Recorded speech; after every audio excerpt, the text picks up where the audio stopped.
Hello everyone, welcome back to the your own YouTube channel. मेरा नाम है Nashri Joshi and हम कंटिन्यू कर रहे थे अपनी हिस्ट्री की सीरीज, जिसमें हम पहुंच गए हैं चैप्टर नंबर 4 पे। Chapter number 4 is all about the administrative structure of British East India company. पहले के चैप्टर में हमने देख लिया था बैटल ऑफ प्लासी और बैटल ऑफ बक्सर के बाद बंगाल में ईस्ट इंडिया कंपनी ने अपना डोमिनियंस जमा लिया था और धीरे धीरे वो बाकी के इंडियन स्टेट्स पर भी कब्जा कर रहे थे। अब जब भी वो किसी भी स्टेट को कैप्चर करते हैं तो उधर वो क्या एडमिनिस्ट्रेशन लगाते हैं उसे हमें इस चैप्टर में समझना है। Okay, so that is administrative structure of east India company in India. After establishing their empire in India in 1757, East India Company advised an administrative structure to control their empire. For next 100 years, the administrative policy kept on changing. देखो, ये जो paragraph है वो ऐसा बोल रहा है कि जब 1757 क्या हुआ था 1757 में, आप बताएंगे मुझे। 1757 में ब्रिटिश ईस्ट इंडिया कंपनी जो है वो अपना एम्पायर इंडिया में जमाना शुरू करती है और अब 1757 से लेकर 1857 तक ईस्ट इंडिया कंपनी का राज चलता है। 1857 से लेकर 1947 तक ब्रिटिश एम्पायर का रूल चलता है। देखिए, ये दोनों चीज़ें डिफरेंस है, ठीक है। ईस्ट इंडिया कंपनी जो है और ब्रिटिश एम्पायर जो है ये दोनों अलग अलग चीज़ें हैं। एम्पायर मतलब कि जो इंग्लैंड का पूरा राज्य था, इंग्लैंड के जो राजा महाराजा थे वो आते हैं ब्रिटिश एम्पायर के अंदर, और ईस्ट इंडिया कंपनी तो उस एम्पायर की एक छोटी सी ट्रेडिंग कंपनी थी, ईस्ट इंडिया कंपनी, ठीक है। तो दोनों चीज़ें अलग हैं। पहले ईस्ट इंडिया कंपनी का रूल आता है और इसके बाद ब्रिटिश एम्पायर का रूल आता है। 1857 टू 1947 जो होता है वो एम्पायर का रूल होता है। 1757 टू 1857 जो होता है वो ईस्ट इंडिया कंपनी का रूल होता है। तो अब देखते हैं स्ट्रक्चर ऑफ द गवर्नमेंट की स्ट्रक्चर ऑफ द गवर्नमेंट कैसा था। After the battle of Buxar 1764, year याद रखना बैटल ऑफ बक्सर और बैटल ऑफ प्लासी का, British East India Company got control over Bengal. In beginning मतलब इनिशियली कोई भी एडमिनिस्ट्रेटिव चेंजेस उन्होंने नहीं लाए थे, लेकिन जैसे जैसे उनका रूल बढ़ता गया अब उन्हें वो ज़्यादा से ज़्यादा लालची होते जा रहे थे। उन्हें ऐसा लग रहा था कि कैसे हम ज़्यादा से ज़्यादा पैसा इंडिया से ले और इंग्लैंड को भेज दें, ठीक है। तो company trade along with sending more and more business to England. After that they began dual administrative structure. ये हमने चैप्टर नंबर 3 में देखा था। अगर आपने नहीं देखा है चैप्टर नंबर 3 तो पहले आप वो देख लीजिए, ठीक है। तो बैटल ऑफ बक्सर के बाद वो लगाते हैं डुअल एडमिनिस्ट्रेटिव स्ट्रक्चर बंगाल के अंदर, जो चलता है 1767 से 1772। ये कभी कभी पूछ लेते हैं तो इसका ईयर थोड़ा याद रखना। अब डुअल एडमिनिस्ट्रेटिव स्ट्रक्चर का अगर आपको सवाल पूछा जाता है कि बताओ एक्सप्लेन डुअल एडमिनिस्ट्रेटिव स्ट्रक्चर, तो थोड़ा सा चैप्टर नंबर 3 में से आप उसका लेंगे और थोड़ा सा चैप्टर नंबर 4 का पोर्शन आएगा। चैप्टर नंबर 4 में ये जो अभी मैं रीड कर रही हूँ वहाँ से इंडियन एम्प्लॉयज से लेकर ये पूरा पैराग्राफ जहाँ तक खत्म होता है ओन ऑफिसर तक, वो आपको लिखना है डुअल एडमिनिस्ट्रेटिव स्ट्रक्चर में। ये क्या बोल रहा है कि डुअल एडमिनिस्ट्रेटिव स्ट्रक्चर जिसे हम DAS भी कहते हैं, तो DAS के अंदर क्या होता है कि इंडिया के जो भी एम्प्लॉयज थे उनके ऊपर सारी रिस्पॉन्सिबिलिटीज आ गई थी। सिमिलरली इंडिया का जो किंग थे उनके ऊपर सारी रिस्पॉन्सिबिलिटीज आ गई थी, लेकिन सारे के सारे पावर, सारे राइट किसके पास चले गए थे? वो चले गए थे ब्रिटिश ईस्ट इंडिया कंपनी के पास। इसे कहते हैं डुअल एडमिनिस्ट्रेशन, ठीक है। जनरली हम क्या बोलते हैं कि अगर आपके पास पावर आ रही है तो आपके ऊपर रिस्पॉन्सिबिलिटी भी आएगी, लेकिन DS में क्या हुआ था, DS में सारी की सारी रिस्पॉन्सिबिलिटी किसकी थी? इंडियंस की थी, लेकिन सारे के सारे पावर्स और राइट्स और टैक्स वगैरह किसके पास जा रहा था? वो ब्रिटिशर्स के पास जा रहा था। तो इसे कहते हैं dual administrative structure. Now second paragraph, East India Company was a trading company और and its structure was made for the purpose. ये पूछा जाता है कि बताओ ईस्ट इंडिया कंपनी या EIC का पर्पस क्या था इंडिया का? तो पर्पस था उनका ट्रेड, और ट्रेड में भी ज़्यादा से ज़्यादा उन्हें इकोनॉमिक एक्सप्लॉयटेशन करना था इंडिया का, और इंग्लैंड में ज़्यादा से ज़्यादा उन्हें पैसा भेजना था। The supreme head of the company was in England and from there he used to exercise control over India. देखो, ये बहुत अच्छा स्टेटमेंट है, इसे हम थोड़ा सा समझते हैं। वेल, ये एग्जाम में नहीं पूछा जाता, लेकिन एज ए हिस्ट्री स्टूडेंट आपको पता होना चाहिए। अब देखो, दो चीज़ें हैं, एक तो है ईस्ट इंडिया कंपनी और दूसरा है ब्रिटिश ईस्ट इंडिया एम्पायर, ठीक है। एम्पायर मतलब जो वहाँ के राजा जो है, जहाँ का पार्लियामेंट है वो आता है एम्पायर के अंदर, और ईस्ट इंडिया कंपनी के अंदर आता है जो ट्रेडिंग कंपनी जो इंग्लैंड से आई थी वो आती है ईस्ट इंडिया कंपनी के अंदर। अब होता क्या है, देखो, इंग्लैंड एक 1857 के बाद इंग्लैंड के जो राजा थे, ठीक, सॉरी, इंग्लैंड की जो महारानी थी, वो इंडिया पर रूल कर रही थी डायरेक्टली। लेकिन अब वो बहुत बड़ा डिस्टेंस हो गया था, ठीक है। ऑफ कोर्स इंग्लैंड यहाँ से बहुत ज़्यादा दूर है, तो इतने दूर से वहाँ की महारानी के लिए हमारे ऊपर रूल करना काफ़ी मुश्किल हो गया था। तो यहाँ पे बनते हैं दो बोर्ड मतलब दो ग्रुप बनते हैं। एक को बोलते हैं दी बोर्ड ऑफ डायरेक्टर्स और एक को बोलते हैं दी बोर्ड ऑफ कंट्रोल, ठीक है। ये आपको याद रखना है। बोर्ड ऑफ डायरेक्टर्स कौन थे? बोर्ड ऑफ डायरेक्टर्स यानी कि ईस्ट इंडिया कंपनी जो ट्रेड करने के लिए आई थी। अब आप क्या करो, अपनी एक नोटबुक लो और जैसे जैसे मैं बोलती जा रही हूँ वो लिखते जाओ। बोर्ड ऑफ डायरेक्टर्स व द ट्रेडिंग कंपनी, जो ईस्ट इंडिया कंपनी जो ट्रेड कर रही थी उसे कहते हैं बोर्ड ऑफ डायरेक्टर्स। दूसरा है board of control. Board of control जो पार्लियामेंट जो था ब्रिटिश ईस्ट इंडिया कंपनी का, उसे कहा जाता है बोर्ड ऑफ कंट्रोल। क्लियर? अब बोर्ड ऑफ डायरेक्टर्स किसके अंडर आ गए थे? बोर्ड ऑफ कंट्रोल के अंदर आ गए थे। बोर्ड ऑफ कंट्रोल के अंदर कौन था? कैबिनेट मिनिस्टर, एक गवर्नर और बाकी के काउंसिल के मेंबर्स, ठीक है। तो दो चीज़ें हो गई हैं। वैसे ये पूछा नहीं जाता है तो आप चाहें तो आप इसे स्किप कर सकते हैं। अब दो चीज़ें हो गई हैं, board of directors, board of control. Board of directors जो है वो बोर्ड ऑफ कंट्रोल के नीचे आ गए हैं और अब ये सारे लोग मिलकर इंडिया को रूल कर रहे हैं। I hope it is clear. इस वे में parliamentary through parliamentary raw the company and it administrative structure was brought under the total control of British government, but the parliament could not rule India which was 1000 miles away, 6000 miles away. जैसा कि मैंने आपको बोला कि parliament जो है, England जो है, वो यहाँ से बहुत दूर है, तो वहाँ की महारानी के लिए हमारे ऊपर डायरेक्टली रूल करना बहुत मुश्किल हो रहा था। इसके लिए वो जो है अब किसको भेजती हैं वो, तो महारानी की तरफ से एक इंसान आता है इंडिया के अंदर जिसे कहा जाता है गवर्नर जनरल। ये नाम आपको याद रखना है। गवर्नर जनरल जो है वो पार्लियामेंट का रिप्रेजेंटेटिव होते हैं जो इंडिया के अंदर आते हैं। तो गवर्नर जनरल और उनकी काउंसिल को, काउंसिल मतलब ग्रुप ऑफ पीपल, तो गवर्नर जनरल और उसके कुछ आदमियों को इंडिया में भेजा जाता है कि अब आप जाइए और आप लोग इंडिया को रूल कीजिए। गवर्नर जनरल के पास अथाह पावर होती है, बहुत ज़्यादा पावर होती है और बहुत बार ऐसा देखा गया है कि वो अपनी पावर का पूरी तरह से मिसयूज करते हैं। ये सब पूछा नहीं जाता है, तो अगर आप चाहें तो पूरा का पूरा the structure of the government आप स्किप कर सकते हैं, ये कभी भी पूछा नहीं जाता है। अब है सिविल सर्विसेज। अब यहाँ से हम जितने भी टॉपिक पढ़ेंगे वो सारे के सारे बहुत इंपॉर्टेंट है, ये सारे के सारे पूछे जाते हैं। The credit of inauguration, inauguration का मतलब होता है किसी चीज़ की शुरुआत करना, ठीक है, इनॉग्रेट करना। The credit of inauguration of the civil services goes to Cornwallis. ये आपको एमसीक्यू में या वन वर्ड में पूछ सकते हैं कि बताओ इंडिया के अंदर सिविल सर्विसेज किसने शुरू की थी, तो कॉर्नवालिस ने शुरू की थी। अच्छा, सिविल सर्विसेज क्या होता है? आपने सुना है IAS officers, IPS officers, IRS officers. तो ये जो अलग अलग ऑफिसर्स होते हैं उन्हें कहते हैं सिविल सर्वेंट और उनके काम को कहते हैं सिविल सर्विसेज। तो ये सिविल सर्विसेज कॉर्नवालिस ने शुरू की थी। क्यों शुरू की थी? ताकि वो इंडिया को अच्छी तरीके से चला सके, इंडिया में अच्छी तरीके से अपना एडमिनिस्ट्रेटिव वर्क कर सके। अब उन्होंने करप्शन के अगेंस्ट बहुत सारा काम किया था। तो कॉर्नवालिस जब आए और उन्होंने जब अपना सिविल सर्विसेज का काम शुरू किया तो उन्होंने ऐसा देखा कि इंडिया के अंदर बहुत ही बड़ा करप्शन का सिस्टम है, लोग बहुत ज़्यादा करप्ट हैं, पूरा सिस्टम करप्शन से भरा हुआ है। तो उन्होंने करप्शन के अगेंस्ट बहुत ही ज़्यादा टफ मेजर्स लिए। उन्होंने एम्प्लॉयज़ की सैलरी बढ़ा दी, सैलरी बढ़ा के जो कलेक्टर की सैलरी होती थी, कलेक्टर का काम होता था एक डिस्ट्रिक्ट में से टैक्स को कलेक्ट करना, तो कलेक्टर की सैलरी 1500 रुपये पर महीना कर दी थी।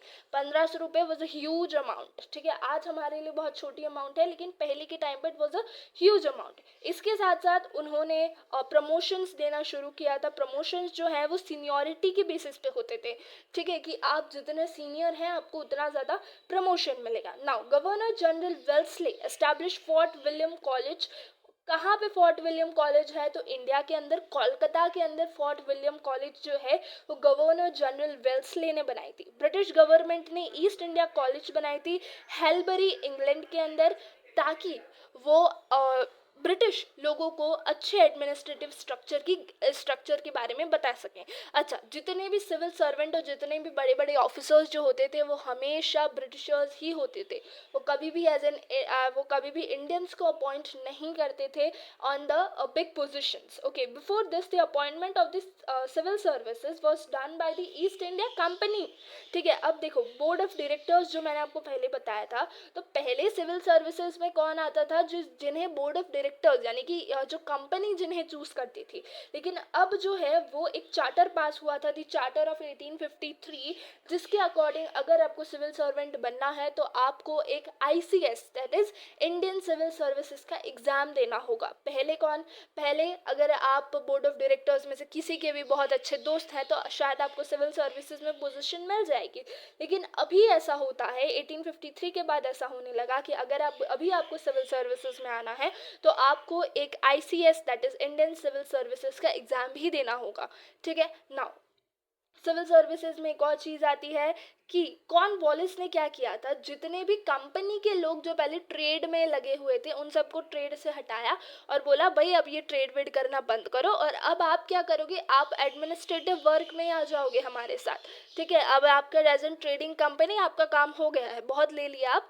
ठीक है, तो अब आप आओ और आप अच्छा एडमिनिस्ट्रेशन में हमारी हेल्प करो। ठीक है, the civil services introduced by the British, I am sorry, by the British had as a special characteristic which was to keep Indians firmly under the control but away from them। इसका क्या मतलब है, British East India company और empire दोनों ही वो Indians को पूरी तरह से अपने कंट्रोल में रखना चाहते थे और ये जितनी भी बड़ी बड़ी पोस्ट है उनसे दूर रखना चाहते थे। वो चाहते थे कि इंडियंस हमेशा हमारे नीचे दब कर रहें।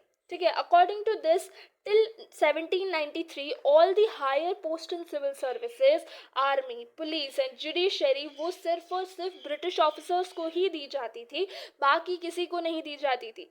ठीक है, इंडियंस को तो स्पेशली नहीं ही दी जाती थी। गवर्नर जनरल कॉर्नवालिस का ये पर्सनली ऐसा मानना था कि सारे के सारे इंडियंस करप्ट हैं, सारे के सारे इंडियंस जो है वो किसी भी चीज़ के लिए केपेबल नहीं हैं, उनमें इतना नॉलेज नहीं है, वो इतने सिविलाइज्ड नहीं है, ऐसा गवर्नर जनरल कॉर्नवालिस का मानना था। जितने भी इंडियंस थे उन्हें हमेशा से लो सैलरी पे रखा जाता था और बहुत ही बुरा ट्रीटमेंट किया जाता था उनके साथ।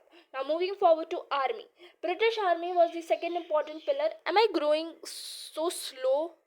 आज हो सकता है आपको आवाज़ में थोड़ा डिस्टर्बेंस आए बिकॉज मेरा गला थोड़ा बैठा हुआ है, सो आज के लिए थोड़ा आप एडजस्ट कर लीजिए, आई एम सॉरी फॉर दैट। तो ब्रिटिश आर्मी जो है वो बहुत एक सेकेंड इम्पॉर्टेंट पिलर था ब्रिटिश रूल का इंडिया के अंदर। On the one hand it conquered India, on the other hand it protected British rule. अब देखो यहाँ क्या हो रहा है, इंडिया के ही लोग जो ब्रिटिश आर्मी में भर्ती हैं वो इंडिया को कैप्चर कर रहे हैं और ब्रिटिशर्स की सेवा कर रहे हैं, ब्रिटिशर्स को प्रोटेक्ट कर रहे हैं। ठीक है, तो हमारे इंडियंस ही क्या कर रहे हैं, हमारे इंडियंस ही बाकी इंडियंस को, बाकी बड़े बड़े रिवॉल्यूशनरी उसको उनके प्रोटेस्ट को दबा रहे हैं और हमारे कंट्री के अगेंस्ट ही वो काम कर रहे हैं। तो देखिए ऐसा सिस्टम हो गया था कि हमारे पास अब पैसे ही नहीं थे, तो लोगों को क्या बोलते हैं, अपने दिल पर पत्थर रखकर उन्हें आर्मी ज्वाइन करनी पड़ रही थी ताकि उनके पास थोड़े से पैसे आ जाएं। The company army was made up of Indian soldiers, many people from Uttar Pradesh and Bihar had join the company army. तो ज़्यादातर लोग जो थे वो यूपी एंड बिहार के थे। लेकिन ये कब तक सिलसिला चला, ये सिलसिला चला 1857 के रिवॉल्ट तक। 1857 का रिवॉल्ट जो है वो हम आगे देखेंगे, लेकिन 1857 के रिवॉल्ट में क्या हुआ था, इंडिया के जितने भी सोल्जर्स जो थे, जो ब्रिटिश आर्मी के अंदर थे, उन्होंने ब्रिटिशर्स के अगेंस्ट रिवॉल्ट कर दिया था। उन्होंने ब्रिटिशर्स का पूरे जमकर अपोज किया था और बहुत सारे लोगों ने ब्रिटिश आर्मी भी छोड़ दी थी। So there was 3,11,400 soldiers in the army of the company, out of which 26,05,900, नहीं मैंने गलत पढ़ा, राइट, जो भी है आप नंबर देख लेना। हाउएवर द हायर पोजीशंस, मतलब जो भी हायर पोजीशंस थी वो हमेशा से ब्रिटिशर्स को ही दी जाती थी। Well it is 2,65,900 were Indians. ठीक है, अब जो भी हायर पोजीशंस थी वो हमेशा ब्रिटिशर्स को ही दी जाती थी, क्योंकि ब्रिटिशर्स का ऐसा मानना था कि अगर इंडियंस अपर पोजीशन पे आ गए तो वो ब्रिटिशर्स को कंट्रोल कर लेंगे, वो हम पर ही कंट्रोल कर लेंगे। उनका मानना था इंडियंस बहुत करप्ट हैं, इंडियंस केपेबल नहीं हैं, इंडियंस सिविलाइज्ड नहीं है, ऐसा ब्रिटिशर्स का मानना था। Till then, only 3 Indians were paid monthly salary. They had occupied the position of Subedar, the army which is made up of handful of the British controlled India. अब देखो होता क्या है, ब्रिटिश आर्मी के अंदर बस कुछ ही ब्रिटिश सोल्जर्स थे, ज़्यादातर इंडियन सोल्जर्स ही थे, लेकिन ब्रिटिशर्स ने उस इंडिया की आर्मी को इंडिया को कैप्चर करने के लिए ही यूज़ किया था। The number of Indians in the army was very large, which was curious fact as in which was a curious fact as well as the symbol of exploitative economic system. देखो ये थोड़ा सा हो सकता है, अगर एग्जामिनर का दिमाग घूम गया तो शायद आपको पूछ ले कि वाह ऐसा क्यों हुआ कि ब्रिटिश आर्मी में इंडियंस इतने ज़्यादा थे लेकिन फिर भी वो इंडिया के खिलाफ ही जाकर क्यों काम कर रहे थे। तो इसकी वजह है इकोनॉमिक सिस्टम, कि उस टाइम पर इतनी गरीबी थी कि लोगों के पास पैसा ही नहीं था। और देखो हमारी इंडस्ट्रीज़ ख़त्म हो चुकी थी, हमारा हैंडीक्राफ्ट ख़त्म हो चुका था, हमारा एग्रीकल्चर बिल्कुल ख़त्म हो चुका था। अब लोगों के पास आर्मी में जाने के अलावा और कोई ऑप्शन ही नहीं बचता है, और एक बार वो आर्मी में जाते हैं तो उन्हें ब्रिटिशर्स की तरफ से काम करना ही पड़ता है। तो ये एक वजह हो गई थी कि people want to earn their livelihood, right, और लाइवलीहुड का और कोई ऑप्शन नहीं बचा था, इसीलिए इंडियंस जो हैं वो कहीं ना कहीं जाके ब्रिटिशर्स को ज्वाइन करते हैं। नाउ पुलिस सिस्टम में अब आप क्या करो, मैं जिस ऑर्डर में चीज़ें बोल रही हूँ उस ऑर्डर में चीज़ें लिखते जाओ। सबसे पहले लिखो डीएसपी, डीएसपी के सामने लिखो डिस्ट्रिक्ट लेवल, नीचे लिखो फौजदार, FAUJDAAR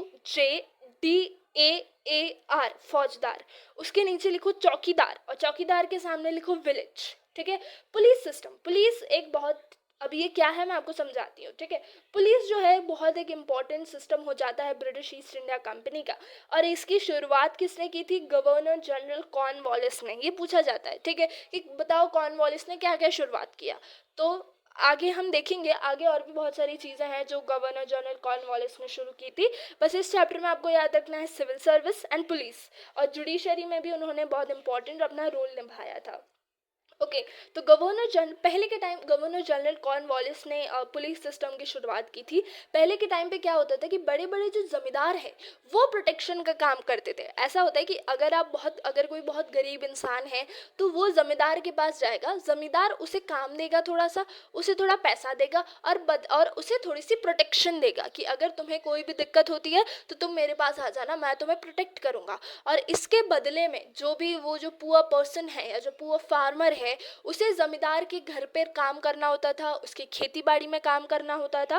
तो ये पूरा सिस्टम चल रहा था। जब कॉर्नवालिस ने ये देखा तो उन्होंने जमींदार से सारा पावर ले लिया और एक सिस्टमैटिक पुलिस सिस्टम उन्होंने इंडिया के अंदर जमाया। उसमें क्या होता था, सबसे पहले उन्होंने फौजदार को अपॉइंट किया। फौजदार एक पुलिस की पोजीशन है, उन्होंने पुलिस स्टेशंस बनाए, फौजदार जमा किए वहाँ पर। उन्होंने डेप्यूटी सुपरिटेंडेंट ऑफ पुलिस, जिसे हम कहते हैं डीएसपी, तो डीएसपी को अपॉइंट किया at the district level.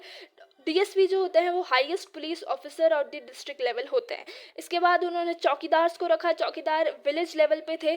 Police का उन्होंने बहुत अच्छा यूज़ किया। जो भी इंडियन रिवॉल्यूशन जो सिस्टम थे, इंडिया में जो भी रिवॉल्यूशनरी चीज़ें हो रही थी, जितने भी बड़े बड़े मूवमेंट्स हो रहे थे जैसे क्विट इंडिया मूवमेंट और वगैरह वगैरह, उन मूवमेंट्स को सप्रेस करने के लिए उन्होंने पुलिस सिस्टम का बहुत ज़्यादा यूज़ किया था। और अब आप अगर ज़्यादा मार्क्स के लिए आ जाते हैं तो आप थोड़ा सा बना के भी लिख देना कि उसमें इंडियंस को थोड़ा सा सैलरी वो दे रहे थे और वगैरह वगैरह, आप जो भी चाहें बना के लिख सकते हैं। लेकिन जनरली पुलिस सिस्टम जो है वो 2 या 3 मार्क में आता है, उसमें आप इतना भी लिख दोगे तो इनफ है।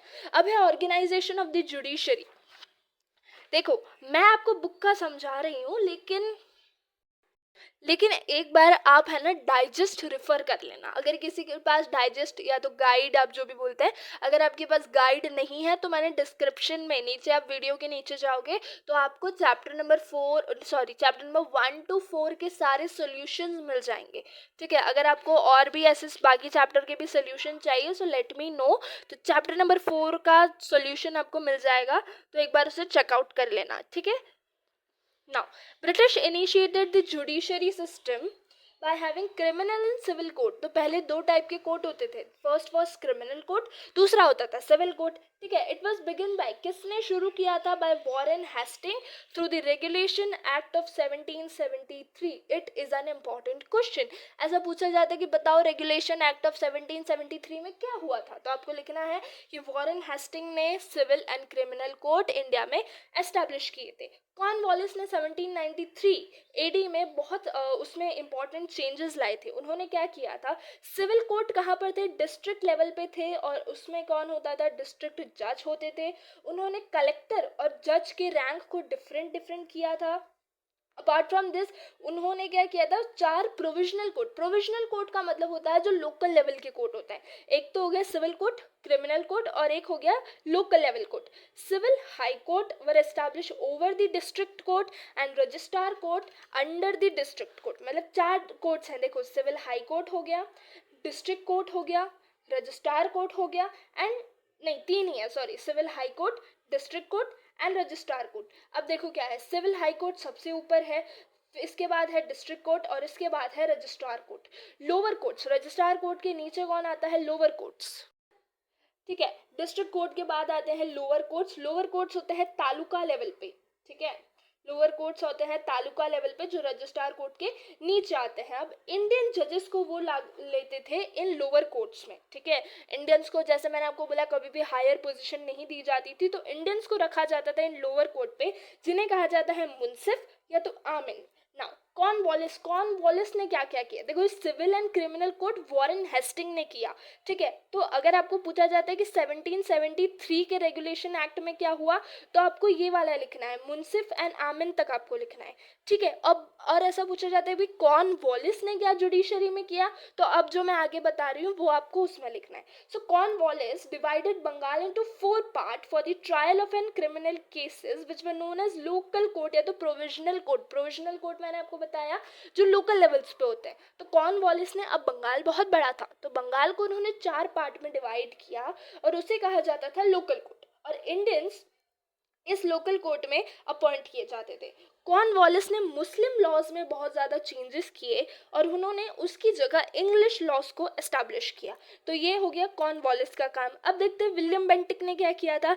William Bentinck was a person जिन्होंने इंडियंस को हायर पोजीशन पे रखना शुरू किया, ठीक है। उन्होंने ये लोकल एंड प्रोविजनल कोर्ट्स जो कॉर्नवालिस ने शुरू किए थे उन्हें बंद किया और हाई कोर्ट एस्टैब्लिश किए। कहाँ कहाँ हाई कोर्ट एस्टैब्लिश किए, कोलकाता, मद्रास, मुंबई, ठीक है। कोलकाता, मद्रास और मुंबई। सुप्रीम कोर्ट, ये पूछा जाता है कि बताओ सुप्रीम कोर्ट कौन से ईयर में एस्टैब्लिश हुआ था, तो 1773 एडी में, लास्ट ईयर ही पूछा गया था कि supreme court was establish in which year, तो 1773 एडी में सुप्रीम कोर्ट एस्टैब्लिश हुआ था। उन्होंने ही कैंसल्ड, किसने कैंसिल किया, याद करो किसने कैंसिल किया, विलियम बेंटिक ने। तो William Bentinck cancelled all the existing legislature and establish new legal procedures. तो पहले जितने भी लॉज चलते थे उन सबको बंद किया और नया लीगल प्रोसीजर उन्होंने एस्टैब्लिश किया। हमारे जितने भी पुराने कस्टम्स एंड रिचुअल्स के अकॉर्डिंग हम जो रूल एस्टैब्लिश करते थे उन्हें बंद किया और उन्होंने बोला कि भाई आपको एक प्रॉपर सिस्टमैटिक जुडिशरी की ज़रूरत है। There were the different judicial system for Hindus and Muslims. पहले क्या होता था कि भाई हिंदू के जुडिशियल सिस्टम अलग होगा, मुस्लिम्स का अलग होगा, क्रिश्चियंस का अलग होगा, लेकिन उन्होंने बोला कि भाई रूल सबके लिए एक ही होगा, सबको इक्वल ही ट्रीट किया जाएगा। उन्होंने सारे लॉज को लिखा, कोडिफाई किया, एक जगह सबको नोट डाउन किया और सबका क्लियर एक्सप्लेनेशन दिया। Through the charter act of 1883 हर एक इंडिविजुअल को इक्वल ट्रीट करा जाना शुरू किया। इसके बाद लॉ कमीशन बिठाया गया जो इंडिया के जितने भी लॉज हैं उसे प्रॉपरली नोट डाउन किया गया, सारे एक अच्छा सा प्रॉपर लीगल सिस्टम बनाया गया जो वेस्टर्न कंट्रीज में था, ठीक है। It was codified, it also codified the laws related to Indian criminal procedures and the civil procedure code. Now onwards only one kind of legal system, खाली एक ही तरह का लीगल सिस्टम होगा। ऐसा नहीं कि अमीर का लीगल सिस्टम अलग, गरीब का अलग होगा, ऐसा कुछ नहीं होगा। सबके लिए सेम ही लीगल सिस्टम फॉलो किया जाएगा, ठीक है। तो ये हो गया। अब देखो जुडिशरी में 3 लोगों का काम आपको याद रखना है, वॉरेन हेस्टिंग का, कॉर्नवालिस का एंड विलियम बेंटिक का। तीनों अलग अलग हैं तो इसे थोड़ा सा ध्यान रखना। ओके, नाउ है rule of law and equality of all before the law. Well ये पूछा नहीं जाता है। और इसके बाद है एलिमेंट ऑफ सस्पिशन, ये तो आप बिल्कुल ही स्किप कर देना, ये भी नहीं पूछा जाता है, ठीक है। एक है मैरिट्स एंड डीमेरिट्स, ये कभी कभी पूछा जाता है कि बताओ उसके मैरिट्स क्या क्या थे, उसके फायदे क्या क्या थे, ठीक है। तो ब्रिटिश एडमिनिस्ट्रेटिव सिस्टम, अब उस पहले हम देखेंगे फायदे क्या क्या थे। तो फायदे सबसे पहला ये था कि उन्होंने जुडिशरी सिस्टम बनाया था, उन्होंने एक प्रॉपर पुलिस सिस्टम लाया था, उन्होंने इक्वालिटी को प्रमोट किया था, इसके बाद उन्होंने अच्छा एडमिनिस्ट्रेटिव स्ट्रक्चर बनाया था, उन्होंने सिविल सर्विसेज को एस्टैब्लिश किया था। फिर इसके बाद है कि जो भी हमारे पुराने रिचुअल्स जो थे, जैसे कि सती हो गया, उन सबको उन्होंने हटाया था। उन्होंने हिंदू मुस्लिम इक्वालिटी के लिए, मतलब इक्वालिटी डायरेक्टली नहीं लेकिन लॉस के थ्रू वो इक्वालिटी लाए थे, पुअर एंड रिच में इक्वालिटी लाए थे। तो ये कुछ मैरिट्स हैं। डीमेरिट्स क्या है? डीमेरिट्स हैं कि वो बहुत ज़्यादा एक्सप्लॉयटेशन करते थे, ब्रिटिशर्स को ज़्यादा हायर पोस्ट पे रखा जाता था, बहुत एक्सपेंसिव था उनका सिस्टम, हमारा और उनका कुछ तालमेल नहीं था, वो कभी भी हमारी प्रॉब्लम्स को सुनते नहीं थे, समझते नहीं थे। तो ये कुछ प्रॉब्लम्स थी। इंडियंस जो थे वो काफ़ी ज़्यादा इलिटरेट थे उस टाइम पे, और हमारे लिए उनके लॉस को समझना बहुत बड़ा चैलेंज हो गया था। तो ये कुछ डीमेरिट्स हैं, ठीक है। ये रीड कर लेना, ये काफ़ी ईजी है और ये आप बना के भी लिख सकते हो वैसे। So that is set for chapter number 4। अब इसमें इंपॉर्टेंट क्या क्या है वो एक बार सुन लो। Civil services, army, police, judiciary, merits and demerits, ये कुछ इंपॉर्टेंट है। डुअल एडमिनिस्ट्रेटिव सिस्टम इंपॉर्टेंट है। जुडिशरी वाले में Cornwallis, Philip Bentinck and Warren Hastings.